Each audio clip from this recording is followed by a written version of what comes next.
বন্ধুরা, তোমরা দেখতেই পাচ্ছ আমি বোর্ডে একটা অঙ্ক লিখে নিয়েছি। তো এই অঙ্কগুলো অনেকে অনেকভাবে ভুল করে ফেলো। আজকে একটা নিয়ম শিখিয়ে দিব যাতে তোমরা 2-3 সেকেন্ডের মধ্যে অঙ্কটা করে ফেলতে পারো।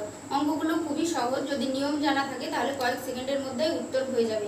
এই অঙ্কগুলো সমস্ত পরীক্ষাতে আগে প্রায় এসছে, তো আপকামিং সমস্ত পরীক্ষার জন্য অঙ্কগুলো ভীষণ ইম্পর্টেন্ট। তো চলো দেখে নিই কীভাবে অঙ্কগুলো করি এবং কয়েক সেকেন্ডের মধ্যে আমরা উত্তরটা কীভাবে করে ফেলতে পারি। অঙ্কটা বলছে দুটি সংখ্যার যোগফল 50 এবং বিয়োগফল 32 হলে সংখ্যা দুটি কি কি। তাহলে আমরা নিশ্চয়ই বুঝতে পারছি একটা বড় সংখ্যা থাকবে এবং একটা ছোট সংখ্যা থাকবে। তাহলে আমি ফার্স্টে বড় সংখ্যার সমান বের করে নেব। বড় সংখ্যার সমান আমরা শর্ট ট্রিক্সে বের করে নেব।